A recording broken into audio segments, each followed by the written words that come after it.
नमस्कार, स्वागत है आपका हमारे खास चुनावी कवरेज पर। खबरनामा पर बिहार विधानसभा चुनाव के नतीजों से पहले आया एग्जिट पोल्स ने सूबे की सियासत में हलचल मचा दी है।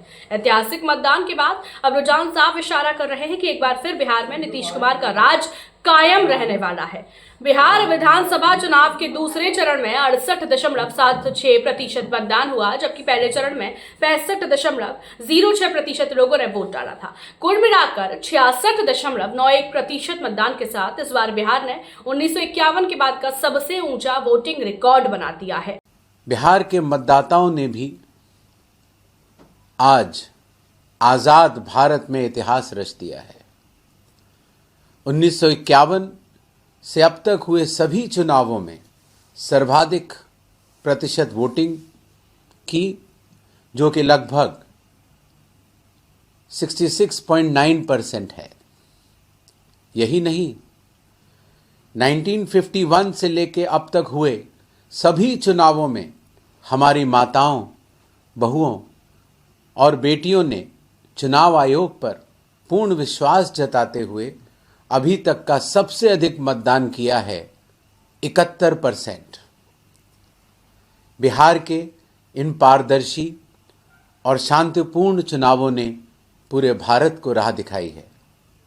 चुनाव आयोग हमेशा से अपने मतदाताओं के साथ खड़ा था, खड़ा है और खड़ा रहेगा। अब बात करते हैं एग्जिट पोल्स की। लगभग सभी प्रमुख चैनलों और एजेंसियों के अनुमानों के मुताबिक एनडीए राज्य में पूर्ण बहुमत के साथ सत्ता में वापसी करता नजर आ रहा है। न्यूज 19 के एग्जिट पोल में एनडीए को 140 से 150 सीटें, जबकि महागठबंधन को 85 से 95 सीटें मिलने का अनुमान है। न्यूज 24 चाणक्य स्ट्रेटजीज के मुताबिक एनडीए को 130 से 138 सीटें और महागठबंधन को 100 से 108 सीटें मिल सकती हैं। वहीं मेट्राइज एजेंसी का अनुमान सबसे बड़ा, एनडीए को 147 से 167 सीटें, जबकि महागठबंधन 70 से 90 सीटों तक सीमित रह सकता है। अगर ये एग्जिट पोल्स सच साबित होते हैं तो एक बार फिर नीतीश कुमार बिहार की सत्ता संभालेंगे और तेजस्वी यादव की बदलाव की गूंज शायद इस बार भी सत्ता के गलियारे तक नहीं पहुंच पाएगी। वहीं प्रशांत किशोर की पार्टी जनसुराज की चुनावी पिच इस बार कमजोर साबित होती दिखाई दे रही है। एग्जिट पोल्स के अनुसार पार्टी खाता खोलने के लिए भी संघर्ष करती नजर आ रही है। जिस तरीके से इस बार एनडीए और महागठबंधन के बीच में लड़ाई थी, ये लड़ाई थी कि एक सुशासन के लिए बात की जा रही थी और दूसरा बात किया जा रहा था कि हमें रोजगार दिया जाए।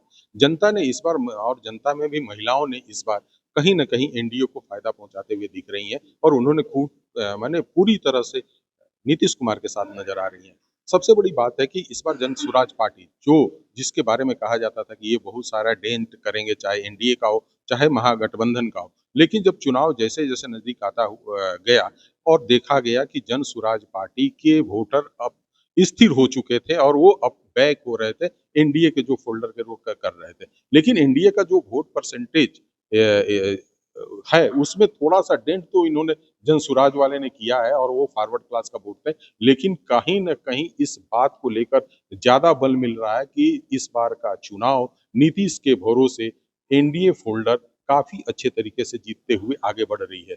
माना गया था कि राहुल गांधी का जो परफॉर्मेंस था, एसआईआर था, उस पे महागठबंधन बात करेगी, लेकिन चुनाव के पहले जो 50 दिनों तक जिस एसआईआर को लेकर पूरे बिहार में एक आंदोलन के रूप में महागठबंधन आगे बढ़ा था, चुनाव के बीच में ही इस सारी प्रकरण को बंद करते हुए रोजगार की बात करना है। तो मेरा मानना है कि राहुल गांधी आज के समय में किसी प्रकार का बहुत बड़ा फैक्टर होते हुए बिहार में नहीं दिखे और सीधा उसका नुकसान महागठबंधन को दिखा कि उनके संगठन के अंदर, महागठबंधन के अंदर, पार्टियों के अंदर तालमेल की कमी और चुनाव में राहुल गांधी की निष्क्रियता, ये सारे उनके कार्यकर्ताओं के बीच में निराशा लेकर आया। और एनडीए के लिए जिस तरीके से नीतीश कुमार के प्रति सिंपैथी और उनकी महिला वोटर, प्रधानमंत्री और नीतीश कुमार का, दोनों ये मिलकर काफी अच्छे तरीके से आगे बढ़ाते चले गए। और यही कारण है कि आज जो वोट परसेंटेज दिख रहा है और जिस तरीके से दिख रही है, उसके हिसाब से एनडीए फोल्डर काफी एक बड़े जीत के रूप में बिहार में आगे बढ़े। अब असली तस्वीर सामने आएगी नतीजों के दिन। क्या वाकई एनडीए की लहर चलेगी या महागठबंधन चौंकाएगा? आप देखते रहिए खबरनामा,